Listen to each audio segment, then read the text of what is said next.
com essa tarefa aí, quem quiser fazer, mas é imediato, em função do que a gente fez aqui. E agora, como a gente está no caso 2x2, mas é assim, mais especial, né? Vamos seguir um outro caminho. Vou voltar aqui. Então, é um outro caminho para a mesma discussão ainda, que é a discussão desse mix, né? O x com o y, vamos botar aqui, né? Então, como é que eu iniciei o texto aí, só para eu entender o que eu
Então é o seguinte, nós tínhamos a matriz cinética 2x2, que aí a gente diagonalizou, foi fazendo aquele processo interativo. Vamos fazer o seguinte, vamos retornar aqui ao Lagrangiano bosônico, né? Nós ainda não estamos discutindo as interações, estamos discutindo só o Lagrangiano bosônico livre. E aí a gente estava com essa situação aqui, menos 1/4 do x de ao quadrado, menos 1/4 do y de ao quadrado, menos 1/2, deixa eu pôr menos 1/2, né? Menos 1/2,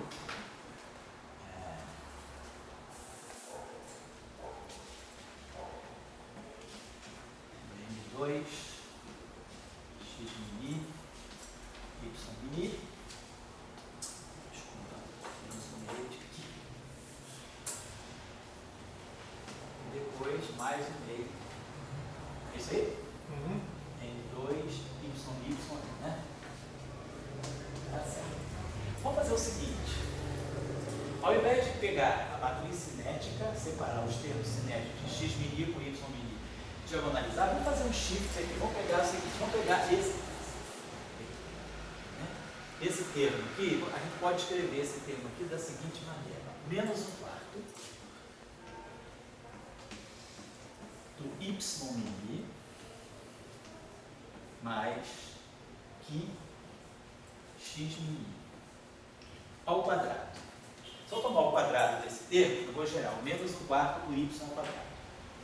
Vou gerar o termo misto aqui, vai produzir 2i y mini x mini, tá? Aqui, 2 com menos 1/4 dá menos 1/2. Só que vai aparecer um termo novo extra, que é o termo de que 2x mini ao quadrado. Esse termo não está presente. Então, aqui a gente vai aparecer menos 1/4, então eu vou somar aqui mais 1/4 de que ao quadrado x mini ao quadrado.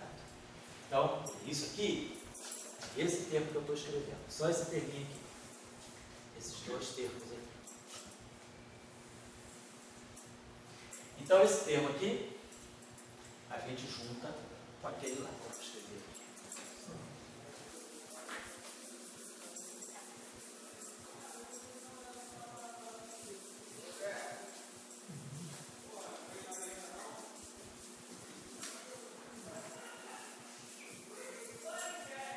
Então a gente vai ver o Lagrangiano bosônico,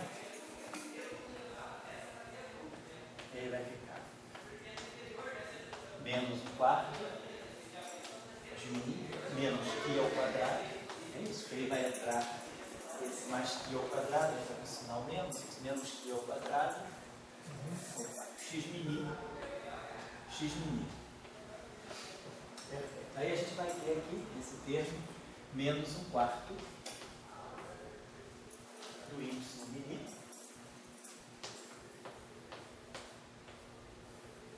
mais que x mini ao quadrado. Esse termo que a gente já incorporou lá, e aí tem o terminho de massa.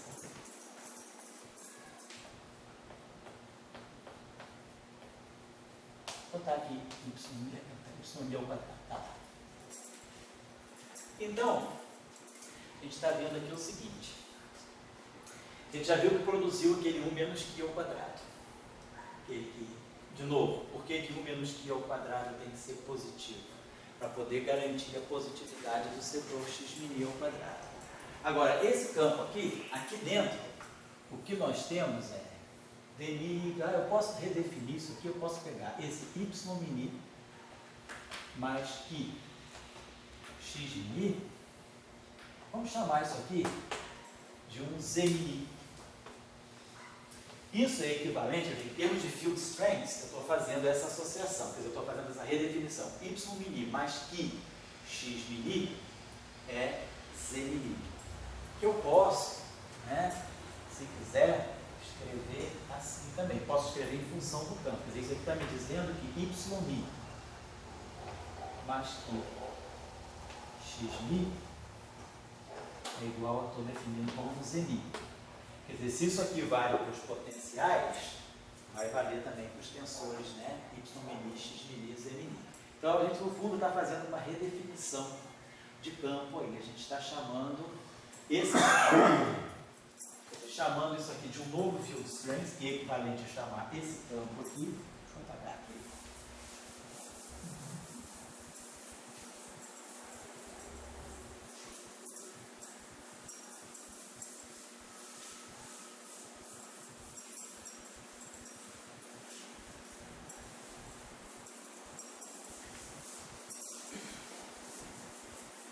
Então a gente está fazendo isso aqui.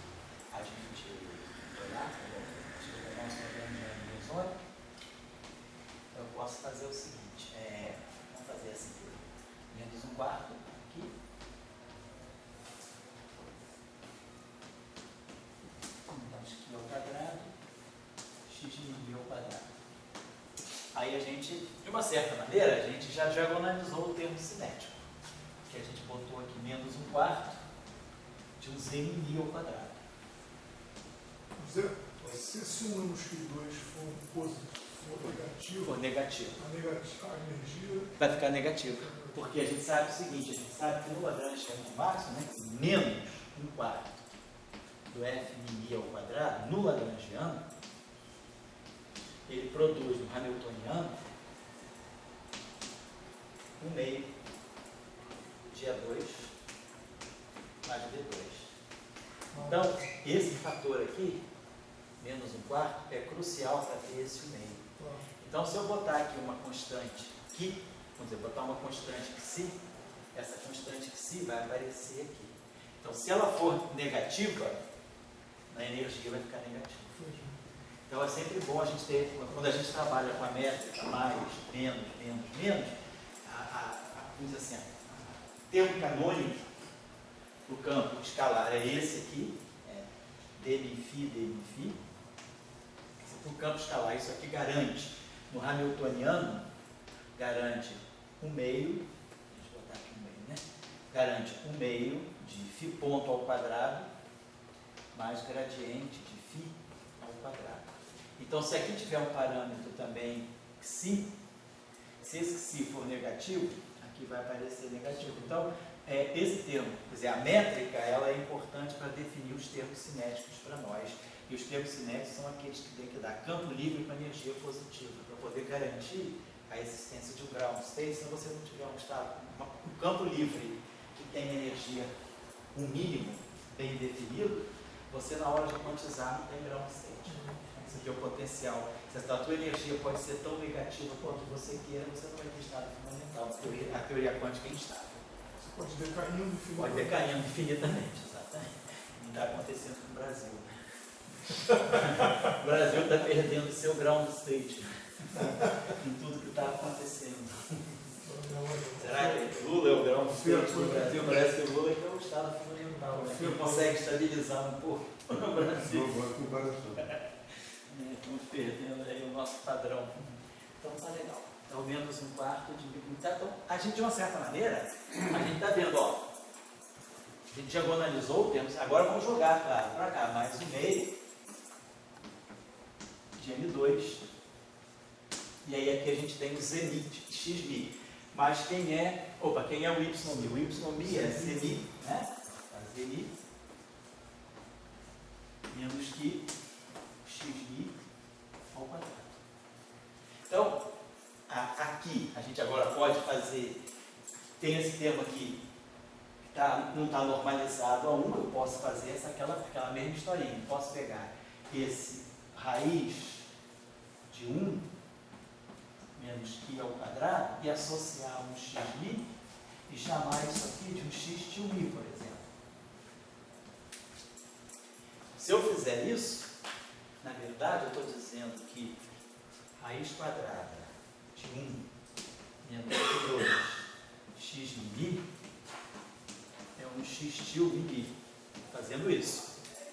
E aí aquele termo lá fica, então o nosso lagrangiano, cosônico, isso, né?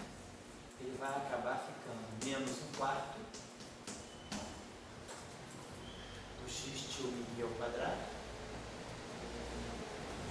Então ficou normalizado bonitinho, menos um quarto do Zmi ao quadrado. E aí agora aqui a gente volta para o termo de massa e redefine. Mais um meio de M2 Zmi menos que. Agora quem é Xmi? Xmi vai ter esse raiz aqui no denominador, raiz de 1 menos que ao quadrado. E aí aqui vai ficar um x tio ao quadrado. Então o termo de massa, de novo, como estava acontecendo, o termo de massa perde o caráter diagonal. Agora eu vou ter uma mistura do Z, mas essa etapa aqui, né, ela supriu assim, o caminho, né, ela encurtou o caminho daquela diagonalização do K, definição da matriz R, Catil, nesse caso de dois campos, esse shift, né, shiftar o campo, redefinir esse campo aqui como um novo campo, pode ter sido uma boa, né? Então a gente ficou com esse lagrangiano. Então agora eu tenho que essas definições aqui, então só guardar essas redefinições para a gente não perder aqui.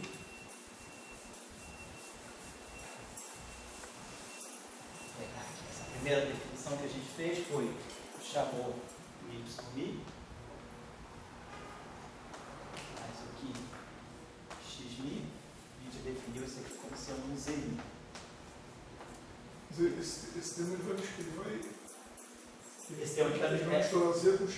Isso, aí agora a gente perdeu a diagonalização da massa. Foi o que aconteceu lá no outro caso, aquela matriz N2 tipo, ficou mais rápido dessa forma, né? E aí aqui a gente pega esse raiz de 1 menos que ao quadrado xmi, a gente acabou chamando de x tio mi.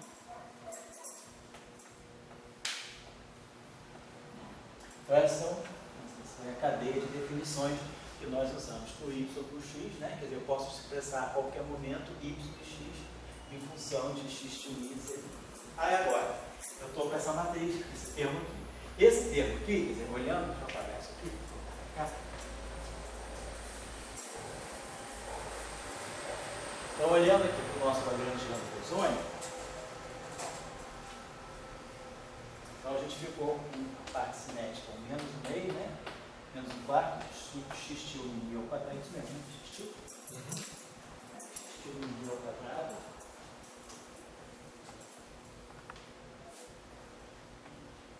Menos um quarto do Zmi ao quadrado. Vamos agora montar aqui mais um meio de M2. Aí o nosso termo aqui ficou, vou botar uma vez esse quadradinho só para explicitar tudo. Assim vai ficar mais um meio de M2 Zmi ao quadrado, mais um meio de M2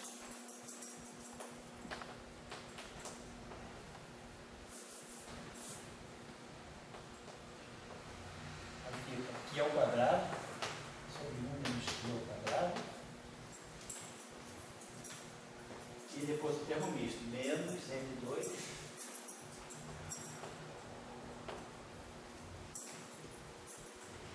vai para o fator 2 cancela, então menos M2 Q sobre a raiz quadrada de 1 menos Q2.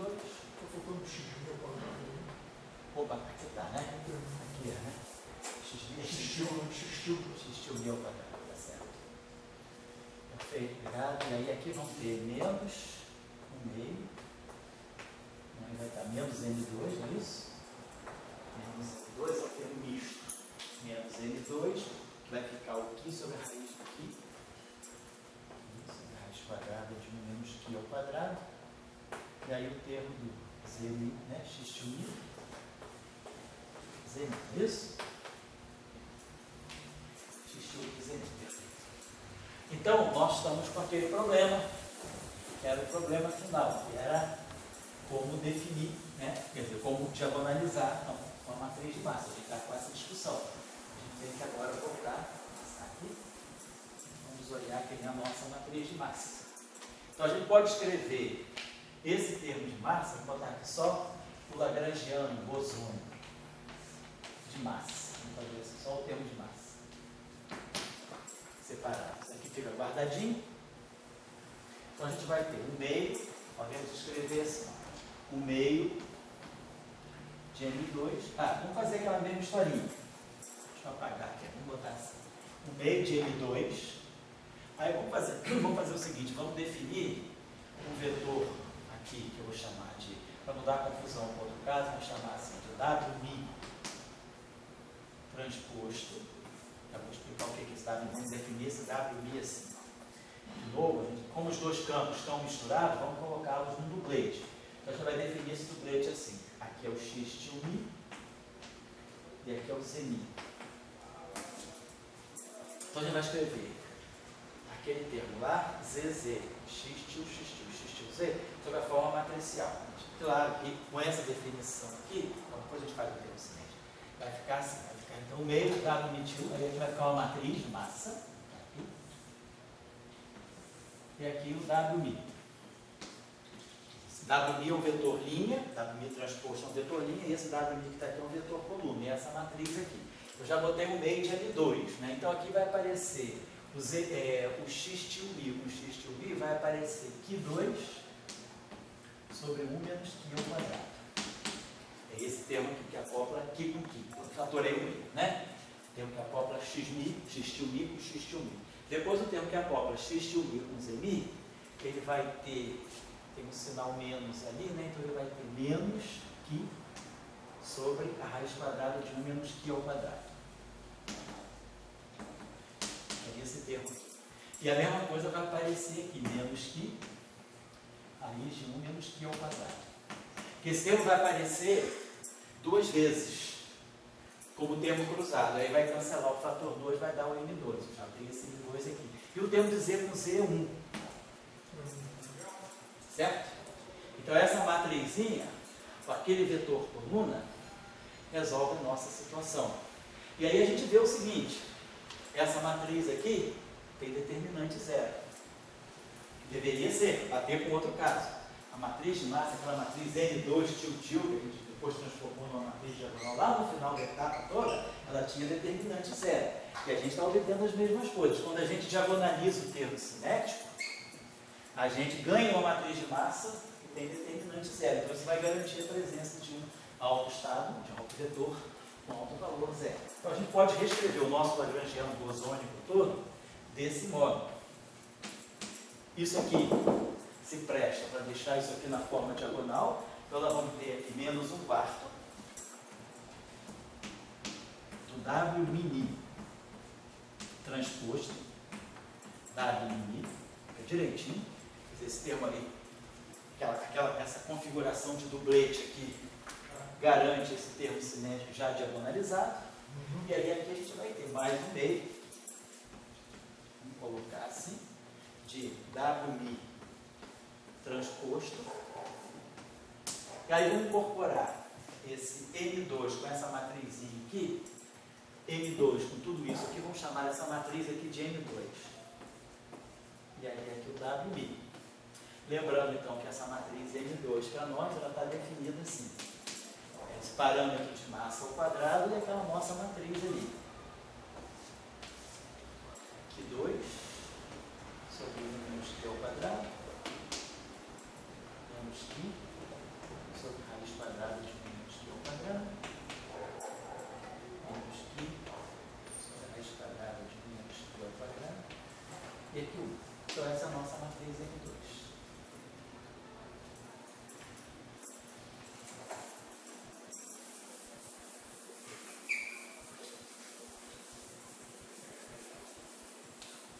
Então, aquele problema do caso anterior, se a gente pegasse aquelas matrizes todas que a gente foi criando, R, tilde, a menos meio, depois S, aí ganhar aquela matriz S, aquela matriz N2, tilde, e fosse tirar os autovalores, a gente agora tem uma matriz mais simples, né? Quer dizer, a matriz de massa está aqui. Então, eu preciso agora diagonalizar essa matriz aqui. Mas aí a gente pode tirar rapidamente os autovalores dessa matriz. Vamos tirar primeiro os autovalores de M2, porque os autovalores de M2 vão dar para a gente, no outro caso, os autovalores de M2 tilde. Quer dizer, o M2 aqui,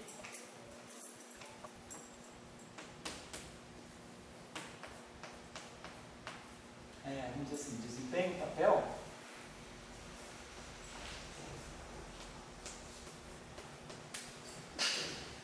o M2 tilde do método, do procedimento anterior.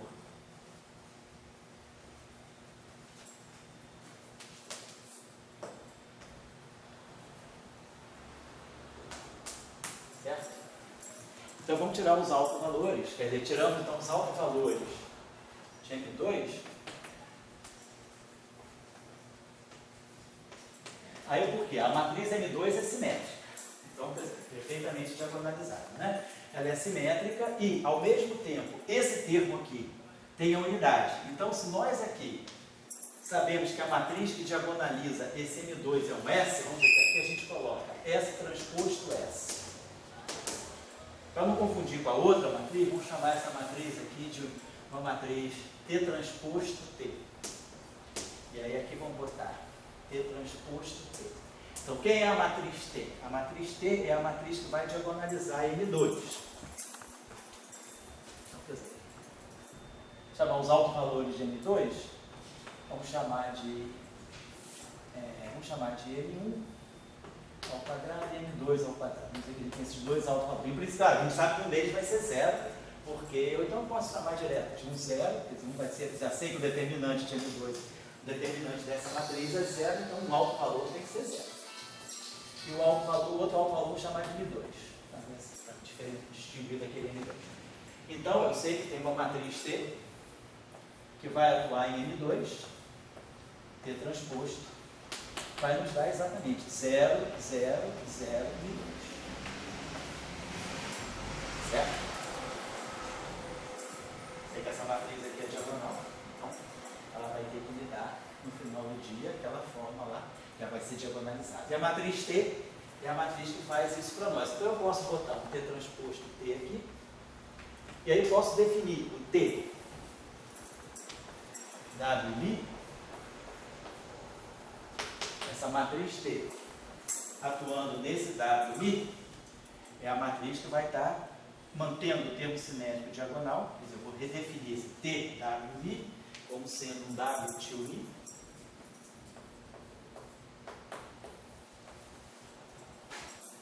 E esse W tilde vai ser obtido a partir, eu tenho esse cara, lá do início eu sei quem é X tilde e Z mi em função de X mi e Y mi, e agora eu sei quem é W mi, W tilde em função de W mi. A gente está guardando todas as etapas. Então, agora só se eu diagonalizar essa matriz aqui, quer dizer, vai ser essa matriz T que vai fazer esse trabalho. Mas vamos tirar os autovalores. A gente pode tirar os autovalores daquela matriz. Claro que os autovalores, né? Pode tirar os autovalores dessa matriz aqui, que é eminentemente numérica, e a unidade está aqui. Quer dizer, os autovalores dessa matriz aqui vão ser multiplicados por N2. Então, quando eu for tirar os autovalores dessa matriz, nós vamos ter Q sobre 1 menos Q ao quadrado menos lambda, o determinante da tudo igual a zero, menos i. Então, raiz quadrada de 1 menos q2, menos q sobre a raiz quadrada de 1 menos q2, e 1 menos lambda. Então, esse determinante aqui. Ô, José, Fala. M2, cara. Oi? Quem é M2? M2 será um dos altos valores de M2. Ah, você não calcula. Estou calculando agora. Não está calculando. Que essa matriz aqui é simétrica. Se ela quiser 1 é 0, 1 é Porque o determinante dela é zero. Hein? Tira o determinante dela é zero. Então o alto valor tem que ser zero. entendi. É. Tá. Certo? Então o alto valor dela é zero. O outro eu não sei quem é, I2. Entendi. Que vai ser esse lambda aqui. Quando eu tirar essa equação deve ter uma raiz de lambda. Tem que ter, para poder o problema dar certo. Então a gente vai ter esse produto aqui. A gente vai ter essa equação aqui, ela vai ser Q sobre 1 menos Q ao quadrado, menos lambda, 1 menos lambda, vezes menos Q2 sobre 1 menos Q ao quadrado igual a zero. É a equação circular. Então a gente vai ter o termo lambda 2, aqui. Aí vai ter o termo que vai ser menos lambda vezes, então vamos ter menos, aí vamos ter um termo assim, menos 1, menos lambda mais Q sobre 1 menos Q ao quadrado, lambda. E o termo independente, ele é menos, Q ao quadrado. Seu quadrado em cima. Ah, eu estou esquecendo. Obrigado, André. Q ao quadrado. Q ao quadrado. Aí esse termo independente, ele se cancela com esse 1 aqui. Vamos ver se isso aqui é a equação circular está certa mesmo. Fica lambda 2, que é esse termo com esse termo. Menos lambda, vezes Q2, menos 1. Isso. Esse termo aqui que é zero. Então a gente vê, tem um alto valor zero. Então, lambda igual a zero é uma solução. É o primeiro alto valor. A gente tira lambda igual a zero. E o outro alto valor é lambda igual a 1 mais Q ao quadrado sobre 1 menos Q ao quadrado. Que no final do dia dá 1 sobre 1 menos Q ao quadrado. Mas, lembrando que esse lambda, eu estou diagonalizando a matriz numérica, sem o M2. Então, o meu alto valor M2 fica determinado. Então, daqui a gente tira que o M2 vai ser M2 sobre 1 menos Q ao quadrado. Então, aquele termo que ele interfere na massa. Então, nosso problema ficou da seguinte maneira.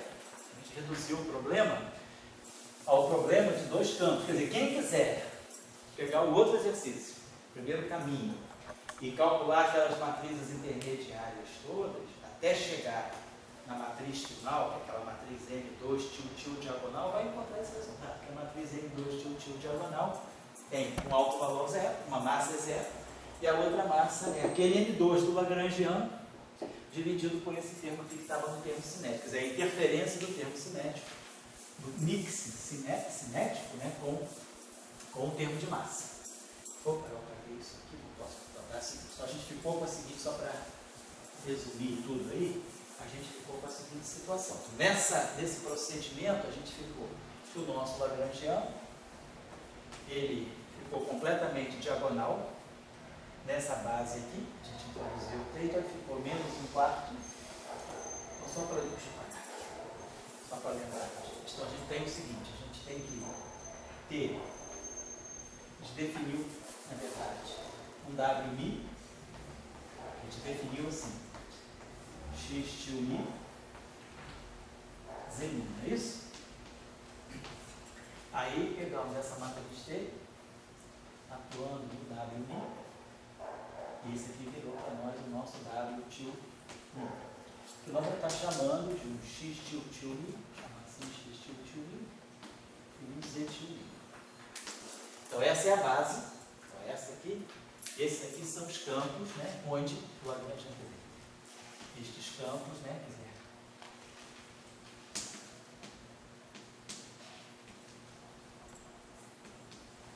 que nos dão LB totalmente diagonalizado.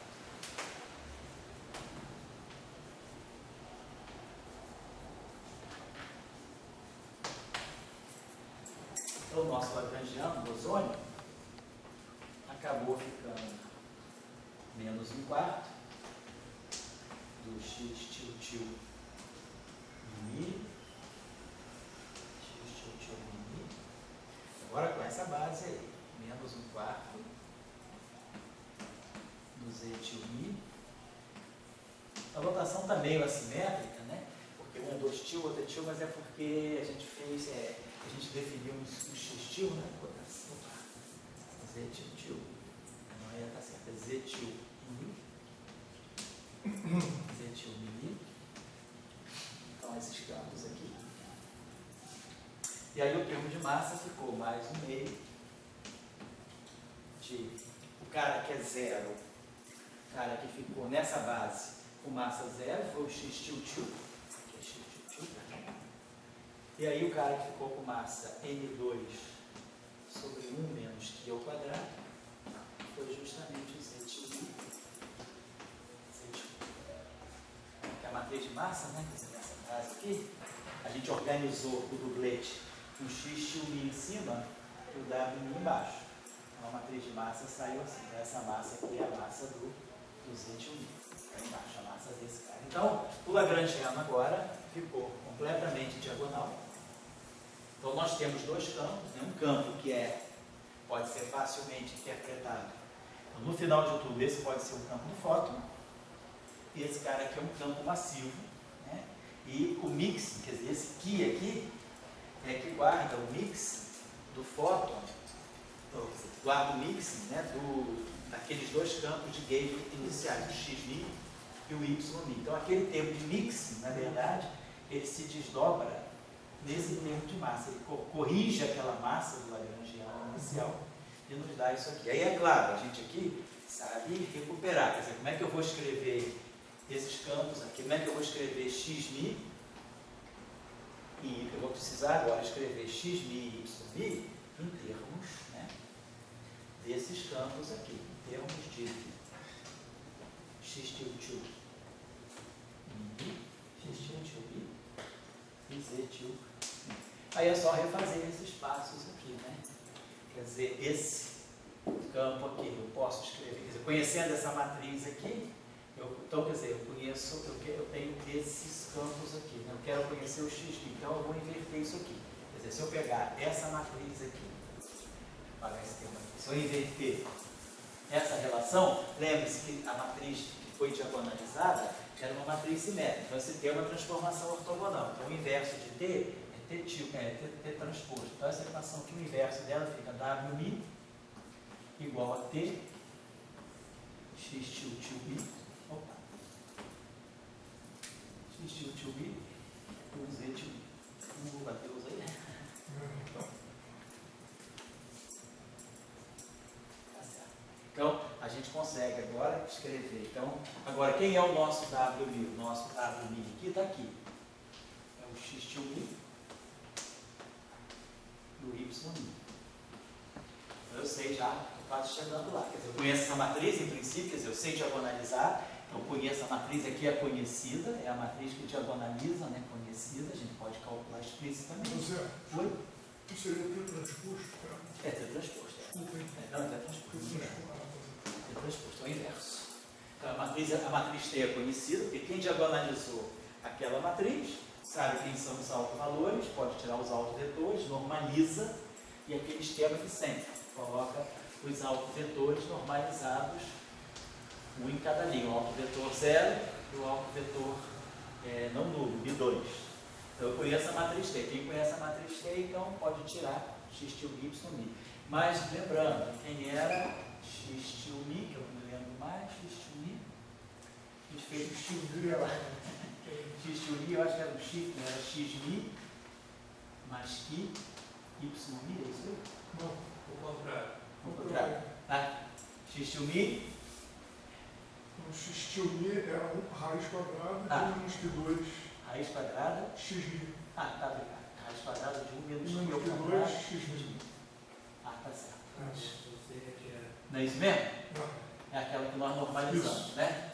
O x til mi, raiz quadrada de 1 menos q2 Isso. x mi. E o y mi, que é o x, né? O y mi é o quê? X mi. Y mi seria z mi menos q x mi. Mas aí, Não é o z mi? hein? A gente definiu o z a A partir gente definiu de... y mais q então x y... igual a z. Ah, então tá. Então o y mi é o z mi. Tá É o certo. z mi menos q E x. x mi. Ah, tá Isso. certo. Então tá legal. Isso aí. E aí tá. Então eu sei escrever, então quer dizer, em qualquer momento, né? Então a gente sabe escrever o x mi e o z mi em função desses caras. Os dois tipos de... Isso. Então eu posso escrever, na verdade, não é x mi. Quer dizer, na verdade eu sei. Aí você recupera o Lagrangiano ali. Né? Isso. Que aí daqui dessa relação, quer dizer, aqui, deixa eu apagar isso aqui. Essa relação aqui, ela está me dizendo o seguinte, xv, posso escrever aqui assim, posso escrever aqui xv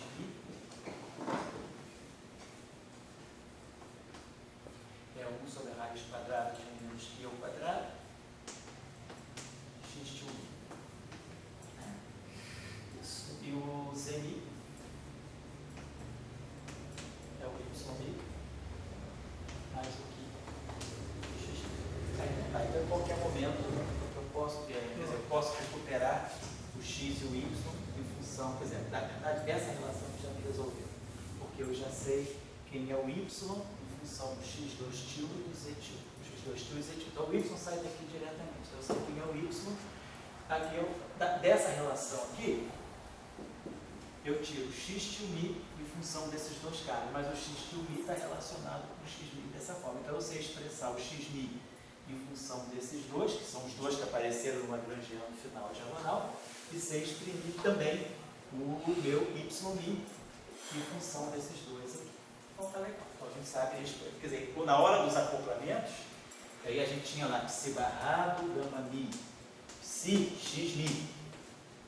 Então eu preciso recuperar quem é x mi.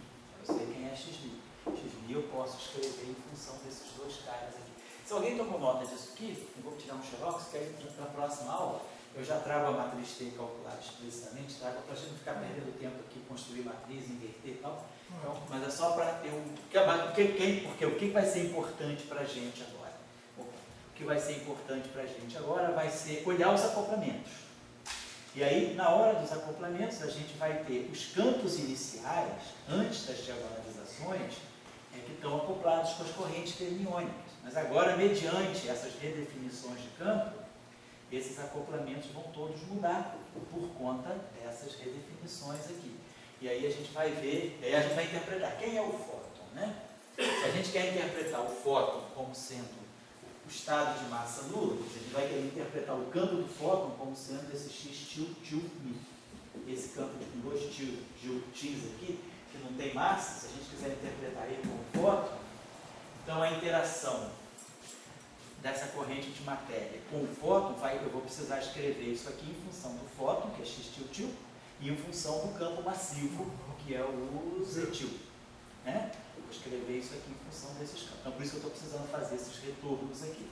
E aí a gente vai poder ver quem são as cargas efetivas, qual é a relação entre aquelas constantes, a carga Q, a constante de acoplamento G e a constante de acoplamento da interação com o fóton. E depois a gente tem aquela carga Q, a constante de acoplamento F, a gente vai estar ligado com a outra interação. Quer dizer, essa carga aqui vai estar interagindo com o x til, e a gente vai querer interpretar isso como sendo fóton, então a gente vai querer ver se isso aqui pode ter a carga elétrica para nós, e esse QF aqui vai estar interagindo com esse outro campo que é Z til I. Mas aí esse campo é um outro campo massivo, e aí a gente vai discutir esse campo aí, que é um campo massivo, né, com essa massa aqui, M2 sobre 1 menos Q ao quadrado. Então é um campo massivo que está ligado ao fóton, e é esse campo aqui que a gente vai interpretar como sendo o parafóton, e o fóton é aquele outro, é o campo de massa zero. E aí a gente vai ver como é que o fóton, sobretudo o parafóton, se acopla com a matéria conhecida. Se a gente interpretar esse, depois a gente for ver quem vai ser realmente a carga elétrica, que vai medir o acoplamento com o fóton, que é o X tio Mi, a gente vai ver como esse mesmo férmio do modelo padrão se acoplaria com o para-fóton, certo? Então é isso que a gente vai querer discutir, daí sai aquele conceito. Para-fóton é o macio. Para-fóton é o macio, que é uma massa, a estimativa dos... Quer dizer, tem um grupo forte na Alemanha, o pessoal lá de Heidelberg, o Jorge, tem um outro mexicano junto. Como é o nome do mexicano, você se lembra? Redondo, mexicano, Redondo, é um mexicano que trabalha lá com o Jorge, tem um grupo lá de alemães, assim, o pessoal estuda muito essa fenomenologia, limites, né, experimentais da massa do para-fóton sobre o para-fóton, e o que se espera, que com os limites conhecidos hoje, usando experimentos diversos, né, se tem uma estimativa de que a massa do para-fóton possa ser da faixa de alguns eletronvolts. O potencial colombiano seria teórico. Você tem o potencial colombiano. Agora, só que você vai ter uma novidade. Esse campo vetorial macio. Porque você agora vai ter o elétron, se você pegar essa corrente aqui como sendo a corrente do elétron, quer dizer, para você estudar a interação elétron-elétron, ela vai ser mediada pelo fóton e pelo para-fóton. Então vai aparecer uma correção tipo Yukawa ao potencial colombiano. Porque você tem um setor com uma massa pequena, uma massa muito pequena, deve ter uma interação com um alcance razoável.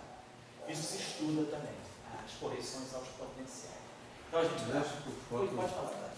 O fóton para eles, o segundo da Alemanha, está falando. Sei. Ele está sempre acoplado numa carga elétrica, assim. O fóton você identifica o fóton com, quer dizer, o acoplamento do fóton com alguma coisa é o que vai determinar para você a constante de acoplamento eletromagnético. A carga elétrica. Exato, a carga fundamental. A carga de Millikan, vamos dizer assim. Isso, a carga da experiência de Millikan. O da experiência de Millikan não tem nada a ver com isso, né? Não. Assim, Nada. Mas agora você cria uma regra com quem o fóton se interage, isso. É uma coisa proporcional à carga elétrica. Exatamente, isso. E se você tiver uma partícula com massa e que for fóton massivo, porque ele está interagindo com a carga elétrica também. Isso. Se você for interpretar, quer dizer, se você tiver um bóson vetorial massivo, mas que se acopla com a matéria, com a constante de acoplamento você vai interpretar ele como um fóton massivo. Eu acho que quem é fundamental não é a massa C0. Eu acho que quem é fundamental é a constante de acoplamento. Quer dizer, o que caracteriza a interação é a constante de acoplamento, né? Daquela interação, daquele bóson com aquela corrente de matéria. Então, se você tiver algum modelo que você propõe, né, e lá no final você encontra que você tem, por exemplo, uma corrente fermiônica, você vai gama MPC, acoplada com um certo campo, e essa constante de acoplamento é o E, então não importa o que seja esse campo, se ele é massivo ou não massivo, você vai ter que interpretar ele como aquilo forma. que você falou, né? São concepções. São concepções. Se eu sou um darwinista, o que um darwinista pensa? Em diversidade. Então, que diversidade? Diferentes constantes de acoplamento. Sim. Então, eu tenho o meu fóton, o meu campo X, e assim, mas, digamos, ele, segundo Darwin, ele pode ter diversidades nos acoplamentos. Então, ele pode ter com a carga elétrica, ou um fator menos da carga elétrica, ou nulo carga elétrica. Mas, digamos, então, quer dizer, ou você diz o fóton é aquele que interage com a carga elétrica, essa é uma coisa que eu vou chamar canônica, não darwiniana, ou você diz, bom, a natureza é darwiniana, ela tem a diversidade. Então, dado um campo a mim, ele pode atuar com... Ele pode ter diferentes acoplamentos. Acoplamentos, não necessariamente por... Quer dizer, essa seria o que eu chamaria de uma visão darwiniana, de diversidade. Sei. Aquele painel que você colocou, vai ter aí confrontos. Na próxima aula a gente vai discutir mais um pouco agora a interpretação disso aí. Onde é que está o fóton? Será que, por exemplo, seria lícito, lá no início, quando eu tenho aquele termo, será que seria lícito lá desde o início, quando eu defino as transformações e faço os acoplamentos mínimos, será que eu já poderia, lá no início, como eu quebrei a simetria do Y, botando o termo de massa, o Y, quebrei a simetria U1, lá no início da aula de hoje. Vamos quebrar esse termo aqui, essa simetria U1Y é quebrada pelo termo de Proca. E eu deixei o termo U1X intacto. Será então que eu já poderia partir dizendo, esse é o fóton. E por alguma física mais fundamental, alguma física além do modelo padrão, ela gera um bóson vetorial extra, pode vir de dimensão extra, não importa. Aí tem várias concepções, né? Qual é a física mais fundamental para você? Além do modelo padrão, pode ser uma supersimetria, pode ser alguma dimensão extra, mas aí entra em ação um novo campo, que é o campo Y, que já vem massivo. Ele recebeu massa, pode ter havido algum mecanismo de Higgs mais primordial, que estou colocando uma história, isso aí é um enredo que a gente vai discutir. Então, se a gente partir desse ponto de vista, antes das diagonalizações, eu já digo, a simetria exata é um x. Então, eu já vou dizer, eu vou tomar esse ponto de vista. Esse x é o meu fóton. E aí, esse y' que se mistura com o fóton através do termo cinético, com esse parâmetro aqui pode ser um parâmetro muito pequeno, que vai determinar o mixing do fóton, que eu vou estar chamando de x'mi, aí eu vou interpretar como um ami, com esse campo y'mi, que pode estar vindo de alguma física nova e trazendo esse parâmetro, que é o resíduo de alguma física nova. Pode ser que esse parâmetro imbuta nele, né, algum campo de Higgs, seja o valor esperado no vácuo de algum Higgs, mas um outro Higgs, que eu não sei qual é, uma outra escala de energia. Então, esse parâmetro aqui, ele fez o acoplamento do fóton, quer dizer, fez o mixing do fóton com esse campo extra. Então, eu já vou estar partindo do ponto de vista que aquela constante de acoplamento G, então se eu tomar esse ponto de vista, nós vamos estar pegando aquele nosso U1X, eu vou já interpretar aquele U1X como sendo o U1 do fóton. Então, na derivada covariante, quando apareceu aquele termo I, Q, G, AMI, que é o X'mi, psi, eu já vou interpretar esse G aqui como sendo a constante de acoplamento eletromagnético, e o Q, o valor da carga eletromagnética. Eu vou tomar esse ponto de vista. Então, esse cara para mim aqui é o fóton. E aí aparece aqui o campo YI, aí vai aparecer aqui o I, Q, F, YI. Todos isso que você está falando, eu sigo um princípio, que a gente não entendeu aí no fóton. Certo. E o princípio que eu sigo é o seguinte, a luz é ubíqua. Sei. Quer dizer, ela interage com todo mundo. A luz ela interage com neutrinos, etc. Ela é ubíqua. Então, se eu partir de uma coisa que a luz é ubíqua, eu não posso ficar com o fóton só interagindo com a carga elétrica. Sei. É uma limitação imensa. Não, certo. Então, se você não desprezou o seguinte de gauge, e trouxe diversidade de concentração, vai chegar uma hora que vai te perguntar o que você quer. O que você quer? Daí eu digo, eu quero uma luz ubíqua. Então, chega ao teu caminho de luz ubíqua. Se você botou aquilo ali, o fóton, ele existe, mas outros também são mais importantes, tão importantes quanto ele. É uma questão de como é que você está concebendo o modelo. Certo, exatamente. Vamos dizer assim, a prática vigente é que se não tem carga elétrica, se a carga elétrica é zero, no caso do neutrino, ou no caso do bóson de Higgs, então não tem interação direta com o fóton, que é contra o que você está dizendo, porque você não gosta dessa visão. Que não é o bico. Que não é o bico. A luz, mas assim, claro, agora, o fóton interage com o bóson de Higgs? Sim. O fóton interage com o neutrino? Sim. Mas indiretamente, por efeitos quânticos, por efeito de loop. Né? Por exemplo, como é que o fóton pode interagir com o neutrino? Eu posso ter aqui o fóton se acopla com o elétron, aí o elétron se acopla com o bóson W, e aí o elétron aqui vira neutrino. Então, esses processos aqui estão no modelo padrão. Aqui eu tenho neutrino, aqui eu tenho elétron, isso, e aqui eu tenho W+. Aí esse W+ se propaga, W- aqui eu tenho um antineutrino, aqui eu tenho pósitron. Aí o pósitron se propaga elétron para cá, o elétron se propaga pósitron para cá. Então esse gráfico aqui está me dando uma interação do fóton neutrino, mas é uma interação via loop. Então ela não é um vértice direto, No modelo padrão, eu não tenho nenhum vértice direto que me acople neutrino com força. José, não é uma interação local, não. Ela é local. Quer dizer, se você olhar os Não termos... tem o vértice, né? Isso, não tem o vértice local. Não existe o vértice local. Não tem o vértice local, você só tem interação por correção quântica. Então, isso que a gente está dizendo. Então, o padrão, quer dizer, vamos dizer assim, a prática vigente é essa. Carga elétrica zero mata o acoplamento mínimo. Mata o acoplamento direto com o fóton. Se a partícula não tem carga, ela não tem como se acoplar com o fóton diretamente. Ela pode se acoplar com o fóton, é o caso do neutrino.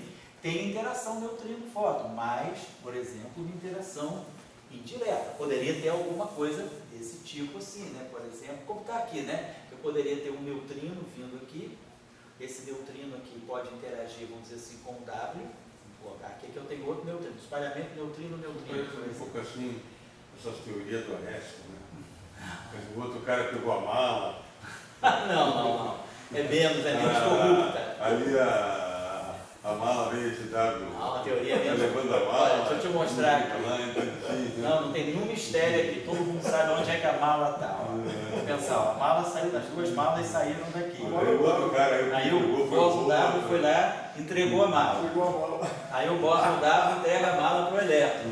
Aí o elétron, bonzinho, honesto, carrega a mala para cá. Aí esse elétron aqui volta a interagir. Aqui eu tenho elétron, aqui eu... Vamos fazer o seguinte. Esse W tem carga, né, Júlio? Esse W tem carga. Pois é, aí é que eu tenho a interação justamente W, quer dizer, elétron-neutrino é uma corrente carregada.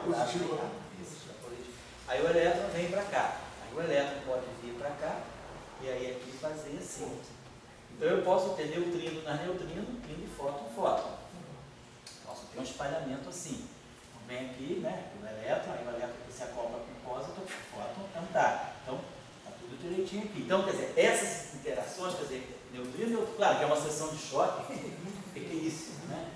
Porque, inclusive, tem esse loop aqui, essa massa do W, que está no denominador, ela vai reduzir a probabilidade desse processo bastante. Quer dizer, é uma seção de choque muito diminuta, mas não inexistente. Mas o que eu estou dizendo é isso, é que se gostaria, talvez, de se ter uma interação direta entre o neutrino e o fóton. O modelo padrão não deixa. Mas para quem um cara simples, que nem um camponês, Ele gosta de ver pratos na comida, assim, interação direta, eu boto o Os garfo. palmeirenses não gostam muito disso. Eu boto o garfo e tiro um pipão. Isso é mais Corinthians. Desculpa, se você do X dois pontos, X dois tio, Z tio, você recupera o X e o Y. Isso. E vai Aí você acaba escrevendo tudo em função dos campos. Isso significa que você vai ter oscilação XY. Vai ter Você tem um propagador que começa como X, termina com... Essa é a oscilação do neutrino. Isso é a oscilação do neutrino. É um propagador que você começa X. Você acaba misturando altos estados de massa. Um oscila no outro. Tanto é que a oscilação. Se você tem um estado X, ele pode transitar para o estado Y. Transitar para o estado Y. Quer dizer, o neutrino sai do Sol, o neutrino do elétron. No meio do caminho, ele vira neutrino do bulbo. Quando ele chega na Terra. Quer dizer, o neutrino do bulbo não é o estado, vamos dizer, normal, vamos dizer assim. Não, exato. O estado não é o estado de massa. Não é esse neutrino que a gente neutrino do elétron não são os altos estados de massa, não são altos estados de gate. Eles têm as cargas bem definidas. Quer dizer, quando você, aquele trabalho fundamental justamente do Ponte-Corvo, né, final da década de 60, quando ele introduz a ideia de oscilação de neutrino, justamente é isso. Ele tem uma matriz de massa que mistura o neutrino do elétron e o neutrino do muon, a matriz de massa de Mariano.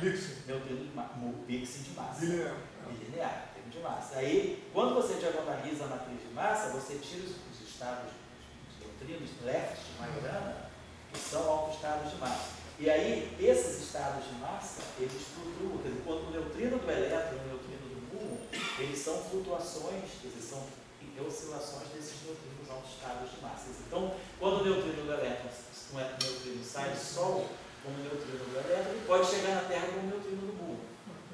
E aí você fala, tem menos elétron do que menos neutrino do que eu esperava. Não, é porque ele virou neutrino do muon. Quer dizer, a questão da oscilação resolve um pouco isso. Então eu acho que aqui a gente vai ter que... Mas nem sempre o estado de massa, corresponde ao estado de Gauge. Isso já acontece no modelo padrão com os quartos. Os quartos inferiores, o D, o S e o B, né, os três quartos inferiores, tá? Tem aquela famosa matriz de Kabibo, Kobayashi, Pascal, Lá no modelo padrão, quando você tem um quark U, um D. Aí tem um quark C, tem um quark S, tem um quark D, um quark D. Esses 3 quarks aqui, eles são autoestados de gate. Eles têm cargas de gate bem definidas, números quânticos de gate bem definidos. Mas, na verdade, os estados físicos, né, os estados que correspondem às massas dos quarks físicos, são misturas desses objetos aqui. Então, o que a gente tem é uma matriz de Kabib-Kobayashi-Maskawa que mistura esses 3, é como se tivesse o D, o S e o D. Aqui nós temos aquela matriz de Kabib-Kobayashi-Maskawa, V, C, K, N. Mistura. E aí aqui o que a gente... Esse é o estado de massa. Aqui estão os autoestados de De massa. linha, né? De linha, isso, exatamente, S, I e B. Então, esses são os autoestados de massa. Então, você tem, quer dizer, os quarks que são autoestados de gate, eles são combinações lineares dos autoestados de massa, ou vice-versa. Então, aqui o que a gente vai... Agora, aqui tem a discussão que o Dória está levantando, que é a questão da carga. Na aula que vem, no próximo ponto nosso, o que a gente vai fazer vai ser pegar os... Agora que a gente resolveu o problema no setor livre, no setor quadrático, a gente já sabe quem tem massa, como é que está o setor de bósons vetoriais, quem é massivo, quem não é massivo. A gente vai começar a olhar os acoplamentos agora. E aí a gente vai ver duas posições. Vamos pegar esses acoplamentos que foram escritos inicialmente em função do x e do y e vamos escrever em função dos campos que diagonalizam a matriz de massa. Então vamos escrever em função do x tiltil e do z til. Aí a gente vai ver os campos que são autoestados de massa, como eles interagem com a matéria carregada segundo aqueles U1. Esse é um ponto de vista. O outro ponto de vista a gente vai dizer, mas se eu quiser já dizer que eu parti do meu fóton é o xmi, e aquele mixing é um termo de perturbação gerado por algum fenômeno mais fundamental, vamos dizer assim. Então eu tenho aquele ymi. Então se eu mantiver aquele meu xmi, se eu quiser interpretar aquele meu xmi como um fóton, eu já vou interpretar aquele G como a carga elétrica. Mas o que vai acontecer com a interação? Quer dizer, quando eu tiver o ymi, o fóton vai aparecer aqui.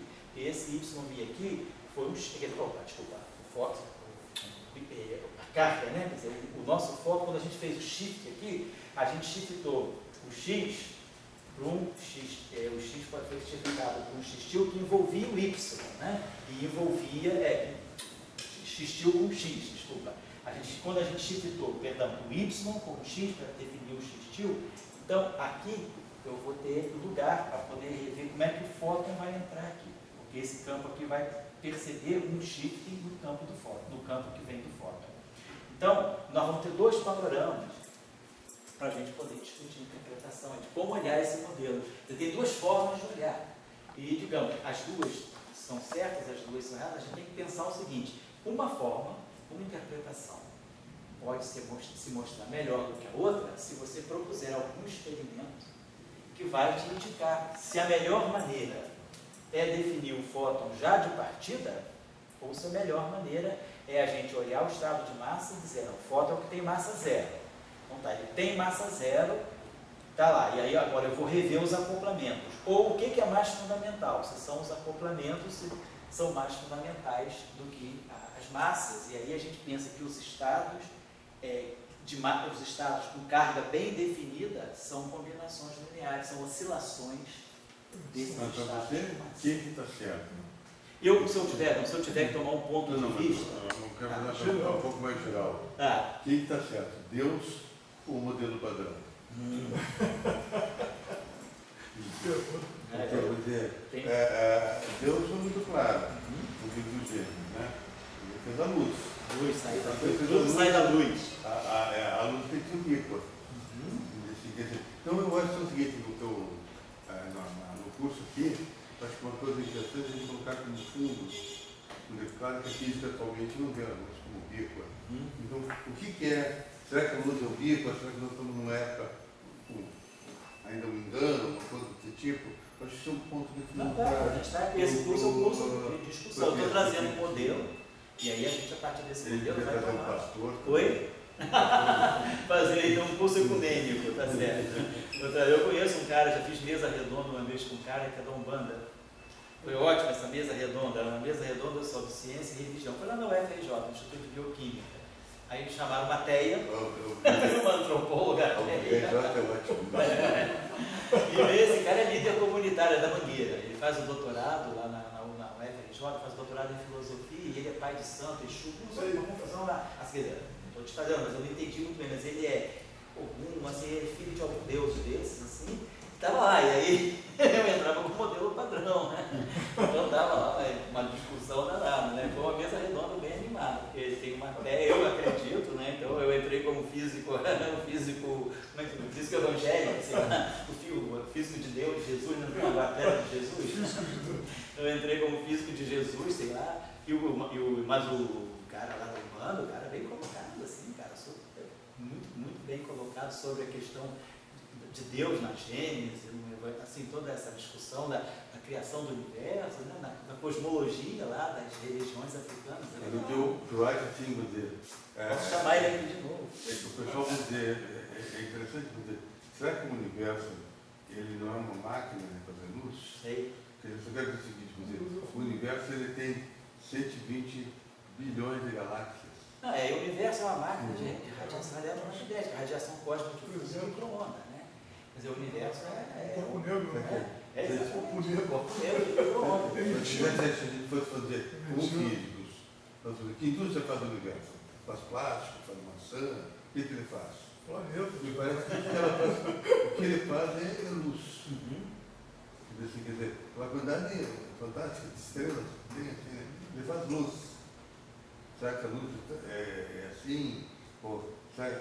Mas aí, olha, bom, a gente pode, claro que isso é uma discussão muito interessante e a gente não vai fugir dela, mas aí eu digo, levanto um pontinho para você. Segundo os dados mais recentes, né, o Planck de 2015, né, 3 anos atrás, a gente tem esse universo que tem essas 10 elevado a 23 estrelas, né, são cerca de 10 bilhões de galáxias, e cada galáxia tem cerca de 1 trilhão de estrelas, vice-versa, né? Mas na ordem de 10 elevado a 23 estrelas. 10 bilhões de estrelas. 10 bilhões, cada galáxia. Cada galáxia, pois é, tem cerca de 100 bilhões de galáxias. 120 bilhões de galáxias. Pois é, então se damos 10 a 24 estrelas.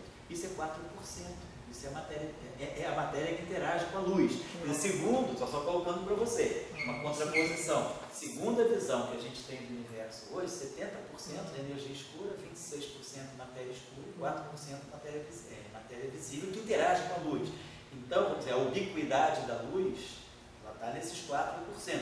Claro que nós não sabemos qual é a relação entre luz e energia escura. Quer dizer, se a energia escura é, por exemplo, constante cosmológica, a luz interage com a constante cosmológica como, né? Qual é o melhor mecanismo? E a matéria escura? A matéria escura se espera que ela seja neutra, justamente por isso que ela não interage eletromagneticamente. Então, se eu estou colocando isso para você, num debate assim, como esse que você quer tecer, a gente tem que levar em conta também que, segundo a visão atual, o universo ele é muito mais escuro do que brilhante. Ele é 96% escuro e 4% brilhante. Então, então a luz parece que é menos ubíqua. Tudo isso? Cara. Os dados mais recentes é 70% da energia. Você que é cosmógrafo, 26%. O modelo padrão é 4%. 4%. Isso aí são as 10 elevado a 24 estrelas. Está decepcionado com o universo? Se você apagar as estrelas, todos os planetas não giram. Não, pois é, mas aí a gente também tem. Isso é interessante. Não, vamos discutir muito essas coisas. Porque aqui, desculpa só um pouquinho, olha, só para te colocar. Quer dizer, aqui, esse modelo tão simples quanto isso, ele vai levar a gente a discutir a questão da matéria escura, sem dúvida. E aí eu não sei, mas a gente pode tentar introduzir a discussão com a energia escura, e se a gente colocar a gravitação aí. Não pode falar? Pois não. José, desculpa, só uma pergunta. Oi? Fala agora, fala aí. Fala. Então, a gravitação, qualquer objeto tem a carga da gravitação. Basta ter energia. Ela cola com qualquer coisa, com a luz. Tudo. A gravitação, essa é ubíqua, porque neutrino tem energia. Isso aqui, acho que você referiu a isso, né? Não, acho que agora está referindo mais à luz eletromagnética mesmo. Não é o gráfico tem essa propriedade. Oi? O gráfico tem essa propriedade. Tudo. Basta ter energia. Se tiver tensor de energia. É com matéria escura, né? Exato. Com matéria escura. A constante cosmológica está no setor gravitacional. Tem a interação do gráfico com a constante cosmológica, a raiz de energia lambda. Então é isso. Cara, só uma vez. É possível você construir uma teoria com essa série de números, sei lá? Da de uns? Com infinitos ou com uns. Você pode construir uma teoria que seja 1 elevado a n. Elevado a... Mas o que a gente tem que pensar é o seguinte, a gente já tem evidências razoáveis assim, de que essa não é a única saída. Porque, por exemplo, a gente tem a liberdade assintótica, ela pode apontar para a gente, assim, tem que pensar sobre isso. E, por exemplo, também a simetria, se você pensar que você tem o elétron, o neutrino, você tem as famílias. O fato de você ter famílias pode estar indicando para você a existência de simetrias não abelianas. Mas o Dória tem uma formulação que é todo mundo. Eu acho que é aberto, você pode formular. O próprio o Sakurai, o famoso professor Sakurai, do livro, né? Eu tive aula com ele lá em Chile, em 2002, depois ele foi para o Trieste também, o professor Salão convidou ele para o Trieste, e ele passou umas 3 semanas lá em Trieste, deu um mini curso para nós na CISA. E assim, tem as lectures, eu tenho as notas de aula, eu não sei se eu já passei para você, as notas de aula do Sakurai, vou passar para vocês. Essas notas de aula do Sakurai são muito interessantes, ele mostra que você pode construir toda a teoria eletrofraca sem precisar apelar para a teoria de Arrhenius. Ele morreu naquele ano, ele foi lá em Trieste em março, o Estado Unido foi em fevereiro, Trieste foi em março, ele morreu em novembro daquele ano. Morreu novo.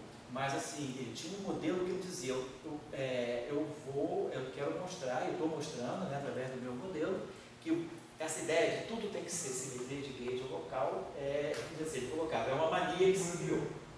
Então a gente pode evitar, pode fazer uma outra física equivalente sem passar, que ele chamava de gauge mania.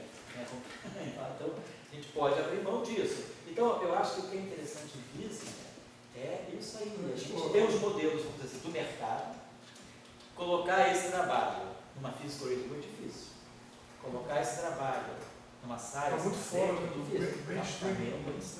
Mas assim, eu acho que o bacana é você, lá em Trieste era muito bom isso, porque Trieste era um centro de convergência, a gente viu lá muitas ideias, meio malucas às vezes ou não, mas assim, o professor Salão também ele era aberto, ele tinha as ideias dele, mas assim, ele não impedia que você chegasse lá e que esse modelo que você construiu, esse modelo que você construiu, um vetor não vê o outro, né? Você tem que ter uma maneira de reproduzir a auto-interação. Ele só consegue ver um outro, depois que a gente diagonaliza tudo, eles não se veem diretamente. Um tem a carga do um, não tem a carga do outro. Mas eles vão se ver via matéria. Quando os dois interagem, quando você vai para a matéria, que você vai ver. Porque lá no modelo original, você tinha eles dois quadros que você faz, só tinha aquele termo que misturava. Agora, quando você faz essa reinterpretação da teoria, você acaba vendo que, se você jogar tudo nos acoplamentos, os dois vão começar a se misturar com a matéria. Então, a matéria que vai fazer a ligação entre eles. Que legal, eu estou impressionado. É simples, mas tem muito espaço para a gente discutir visão. Eu acho que isso é uma coisa importante, né? Não é assim aquela visão positivista. O modelo é, claro, você adota o modelo padrão, se você vai contra o modelo padrão, você tem dificuldade de publicar. Mas assim, é importante a gente ver que a gente tem muitos. A gente está num momento, e agora o LHC está começando a fazer coisa nova. Até agora o LHC passou a limpo do modelo padrão. O LHC está começando, e outra coisa que está vindo é da cosmologia e da astrofísica. Eu acho que a cosmologia hoje e a astrofísica são fundamentais para essa física de interações fundamentais. Quer dizer, você começar a ver nos laboratórios, quer dizer, no Planck da vida, um WMAP, né? O Planck já está desligado, né? O Planck eu acho que desligou já faz uns 3 anos, 2015, logo depois desligou, mas a gente tem o WMAP, tem outros em ESO, quer dizer, tem experiências astrofísicas e cosmologia com as barras de erro bem menores, então você já começa a ter esses eventos astrofísicos gigantescos, né? Gamma ray bursts de raio-x, e começa a ver relações de dispersão alternativas para a luz, né? Que vem das estrelas, né? Então tem um monte de novidades da astrofísica que vai começar a te mostrar efeitos fora do modelo padrão. Então eu acho que a gente está vendo nível de energia também muito muito, você está falando de fórmulas, você está falando de raios reverse é o que? Raios gama profundo. Profundo, né? E você está falando de raios cósmicos ultra energéticos também. Raios o problema é que são eventos raros, né? Esse aqui mas a gente com os raios cósmicos agora consegue, você já está conseguindo ter eventos assim com fótons de 10 a 20, você tem frequências em 10 a 25 Hz, você tem focos muito energéticos agora. E aí você já consegue ver efeitos não lineares da eletrodinâmica e a não linearidade da eletrodinâmica, ela está vindo da onde. Então eu acho que essas ideias novas, assim, buscar posturas alternativas é um bom momento, mesmo que você, aquela coisa, se você quer entrar no esquema produtivista, preciso de paper, eu quero paper. Tem que arranjar um emprego, né? Fator de impacto. Até você fazer o teu postdoc, arranjar teu emprego, você se dedica ao mercado. Então você é o servo do mercado, da produtividade, precisa de bolsa. Mas depois que você consegue ter um emprego, e você tem a tua física, eu acho que é uma boa. Você pode abrir mão um pouco desse esquema produtivista. Se você quiser ter a bolsa de produtividade do CNPq, aí é outro esquema. Mas se você disser, não, eu quero fazer a minha física, aí você pode trabalhar as suas ideias e trabalhar, ter dificuldade de colocar nas boas revistas, publicar em revistas de fator de impacto mais baixo, porque hoje em dia tem muita abertura, tem muita revista nova que aceita. É mais fácil publicar. São revistas de fator de impacto baixo. Na hora do CNPq o pessoal não encontra. Mas e hoje em dia tem um archive. Não está no Qualys. Bota no archive. Não está no tal do Qualys. Não está no Qualys. Como é que está no archive?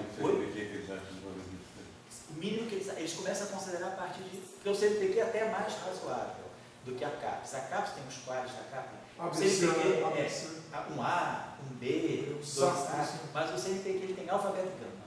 O CNPq ele faz assim, a última vez que eu me informei, de 0, fator de impacto, 0 a 1 é alfa.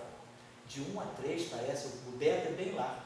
E depois tem o gama. O CNPq é muito mais razoável em termos de classificação de fator de impacto. É alfa, beta e gama. A CAPES é que é chato. Porque os vários a revista está pensando. Pois é, essa é uma revista boa, uma revista chamada Journal of Advances in Physics. Ela é uma revista aberta. E ela é uma revista assim, está crescendo o fator de impacto dela. E eu acho que também hoje é uma coisa.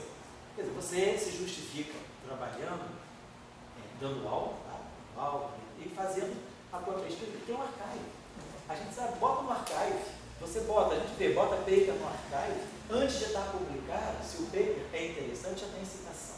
Tem citação 2 dias, 3 dias depois, se o paper é interessante. Então, você hoje publica, você se torna, você participa da comunidade, sem precisar necessariamente estar numa revista de fator de impacto. Bota no archive. O cara que ganhou a medalha Fields de matemática, aquele curso, o trabalho dele não saiu do archive. Ele não publicou em revista nenhuma. O trabalho dele, ele deixou nos archives e pronto, é o Perelomov. Então o trabalho dele ficou nos archives, é citado a imagem, é citado. Então você se comunica com o mundo pelos archives, né?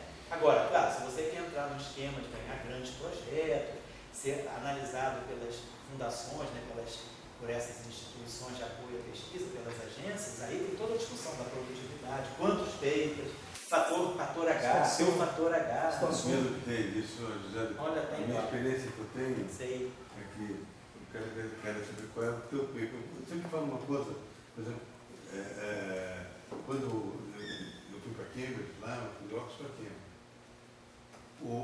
fui porque o meu professor deu um professorship no Cambridge. Ele ganhou o professorship em Cambridge, o cara que tinha ganho o concurso não quis ir. Quem foi da E quem foi que ganhou o concurso? Quem é o da quebra espontânea? O Higgs? O Kimball? Não, antes da quebra espontânea. O Boston de intermediários. Boston. Entendi. O Boston de Boston, ele é inglês. Ganhou o concurso para ser professor em Cambridge. Boston. E ele não quis ir, depois não quis ir. Acabou não indo, sei. E o Taylor que foi. O Taylor que foi nessa boca. Entendi. Bom, mas eu quero dizer, sabe quantos papers tinha o Goldstone? O professorship em Cambridge. Cambridge é o top do top na Inglaterra em termos de física. Tem um mundiais mesmo. Só que Newton era. Sabe quantos trabalhos ele tinha? Quando ele entrou? 8. É mesmo. 8 trabalhos.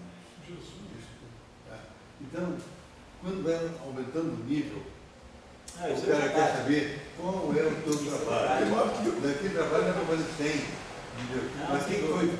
Quantos trabalhos tiveram em supersimetria? Dizem que 30 mil. Agora, quem conta? Não, Versumino. Entendeu? O resto todo mundo trabalhou melhor que. Mas quem criou a supersimetria Não, Dória, isso é verdade, eu concordo contigo. Essa discussão é tão... Não, cara, a gente vê pessoas, por exemplo, o próprio Higgs ganhou o prêmio Nobel. O Higgs, não sei se o professor Higgs tem 30 prêmios. Não, Ele tinha pouco prêmio. porque ele gostava de dar aula. Ele era bom professor. Ele era bom professor. Então, quer dizer, é isso aí. Agora, digo, como um people que nem a gente, se a gente entra numa rodada dessa de CTP ou de CNPq, aí o pessoal vai olhar para a gente, vai olhar, mas nem a qualidade dos papers, é o número de papers. Quantos? Numérico. Depois, olha o fator de impacto das revistas para ter uma ideia, depois vai olhar o teu fator H. O fator H é um fator agora que dá o teu impacto na comunidade, ele tem uma fórmula complicadíssima. Cada um agora cada um tem um fator H. Uma fórmula. É uma fórmula complicada, eu já vi um algoritmo. Não sei. Igual rede social, negócio curtinho. Complicadíssimo. Aí o cara vai olhar para o Os fator H. casamentos, os filhos. Eu por aí. Você recebe, tem um pessoal dos Estados Unidos, eu acho que é da Califórnia, um negócio que, eu não sei, eles sempre querem que a gente se inscreva para eles. Você não deu risada disso. Tem um pessoal, Já sei. Eu recebo por Who is e-mail. who? Hein? Quem é quem? Não, Academia. É, uma academia. Academia. Eu recebo lá, olha, Renato Dória foi citado. Eu recebo isso, cara.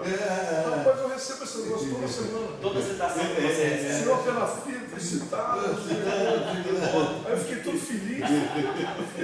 Citado pelo gato da vizinha. Então, esse teu fator H aí. Não, e quando você entra, você tem que pagar. Isso aí é mó. Quando eu entrei, para você ver se tal, você tem que pagar o negócio lá. Eu quero que você pague. Aí quero que você dê o cartão de crédito. Para você realmente entrar no circo, eles querem que você pague. Você tem que pagar. Quando ele fica mandando e-mail para todo mundo, dizendo José Ilael foi citado e o fator H. Não tem essas coisas todas. Mas aí aquela coisa, se você, olha, você tem teu emprego, está dando as suas aulas, está fazendo a física que você acredita que seja boa, está fazendo seriamente, com competência, bota no arquivo, cara. Se for bom, Você diz o rap, né? bota no rap PH, rap PH, o que for, mas bota no arquivo, na sessão que você quiser. Se for bom, As pessoas vai vão ser Semana que vem, né, vai fazer 200 anos do nascimento do Marx. isso, dia 5 de maio. O Marx, a decepção dele é que ele pensava que o livro do Capital, que ele trabalhou para a caceta, ia ter grande venda. Sim. E não teve força nenhuma de venda. Morreu pouco, morreu na miséria. Morreu com as dificuldades lá, né? Mas eu digo, mas o que acontece? Tinha uma crença, né? 150 anos depois, Não, essas ele coisas, ficou 150 anos desde então, ele está no dia a dia da humanidade. Eu acho que Dória hoje tem uma questão social. CGH eu não conhecia. Tem fator H. Não, isso é fundamental Hoje hoje. é Sr. Aragão, confesso. Na Europa, cara, na Não Europa é só fator H. Primeira coisa que o cara quer, se o teu fator H não tiver um corpo, você nem entra no julgamento. Eu já me disse, uma pessoa já me disse que na Inglaterra eles são mais tranquilos. São Os ingleses são menos, Eu acho que lá tem mais. menos exigentes nessa dinâmica da São menos do produção. Eu gosto Eles são do mais sistema inglês. tranquilos. Você está para. Quando está falando Eu aqui. gosto Os ingleses são mais. Quando estava lá na Inglaterra, tinha aquela coisa. Eu conheço um cara que defendeu uma terra. Então tá. Pode quiser que desligue? Não, eu vou falar para. Então fala pro público aí. Não, quando estava na Inglaterra, fazendo o tinha uma época do Uri Geller. E o Uri Geller tinha um físico que se chamava J.G. Taylor. J.G. De Pilecó. Isso. Esse Taylor, ele era um porta-voz do Uri Geller lá na televisão. Bom, daí a coisa ficou avolumando, né? Parecia que o Uri Geller era o Einstein, né? Pois é, estou lembrado dessa época. Daí resolveram. Mas só falar para quem não conhece dessa turma nova. O Uri Geller não era nem físico, né? Ele era um cara que entortava garfo com a mente, eram experiências assim, neuromediáticas. Você estava relógio, né? Mas era show midiático da televisão, né? Ele veio ao Brasil também. Bom, daí essa coisa se avolumou e a Royal Society teve que dar uma opinião. Tá? Daí, e o Taylor, esse jeito, era cara assim que tinha N papers publicados. Ele era da O Marcelo Gleiser, foi aluno dele. Quem? O Marcelo Gleiser, aluno da INE, tinha muito brasileiro que eu pirocólogo. Ele era da... E ele, assim, orientava, assim, que nem supermercado, né? Assim, bom, nesses lugares como Oxford e Cambridge, para falar, cada orientador tinha um aluno por ano. Não sei se isso mantém ainda hoje, mas só aceitava um aluno por ano. Eu vi muita gente que foi trabalhar com Hawkins e daí não conseguiu trabalhar com Hawkins. Eles só aceitavam um trabalho. E assim por diante, em todo lugar. Bom, então o James Taylor, daí o que a Royal Society falou? Então o James Taylor publicava a nível de supermercado. Fez um comentário, ele só tem 2 trabalhos interessantes. Ele falou, a Royal Society falou isso? 2 trabalhos. É mesmo? Interessante. Essa foi É mesmo. sim. Provavelmente os trabalhos do orientador de Então, doutorado. quer dizer, o Goldstone, com 8 trabalhos, só que quem não sabe hoje em dia o que é Goldstone, Exatamente. Não, isso o é. cara não está sabendo. Então, Não, o próprio Higgs, eu acho que o professor Higgs, quando recebeu... Agora, se você for olhar a história do Higgs, não sei se ele tem 30 anos. Então, então, eu acho que isso é uma questão, assim, para o jovem de hoje, né? A gente tem que pensar, o cara tem que ter um pós-doc e tem que ter um emprego. Então, ele tem que um período da vida dele... quantos trabalhos tem na relatividade? Relatividade geral. Especial, 2? Não, sem dúvida. 2 trabalhos. Não, a questão é, hoje, é o mercado, você tem que se inserir. Agora, depois que você se insere, você pode quebrar com essa cadeia e você fala, não, eu vou fazer a física que me interessa e eu vou trabalhar contra a corrente, se for o caso, se você tiver ideias, né, e souber sustentar as suas ideias, eu acho que é uma postura boa. Eu sou muito aberto para essas coisas, assim. E o professor Salan era muito aberto. Lá em Viés, por exemplo, chegava muito paper, quando chegava paper para ele ser referido, ele passava para os pós-docs, ele sempre falava, se tiver algum paper, ideia estranha, porque pós-doc às vezes é radical. Eu lembro que o Omar, né, foda, o Omar, adorava recusar paper que chegava. O professor Salan falava, não, sempre tiver dúvida, conversa comigo, ou conversa com o John Strassgy, mostra, porque havia essa abertura. Ele era um cara de sistema, Salan publicava muito no sistema, mas ele não era fechado para certas ideias. Mas o problema hoje é que as revistas são. É difícil você colocar uma coisa alternativa numa revista que o sistema atribua alto fator de impacto. Então, agora, eu penso assim, tem um archive. Acho que o archive é uma coisa muito democrática. Você bota a tua ideia ali e, se for interessante, e quando é interessante,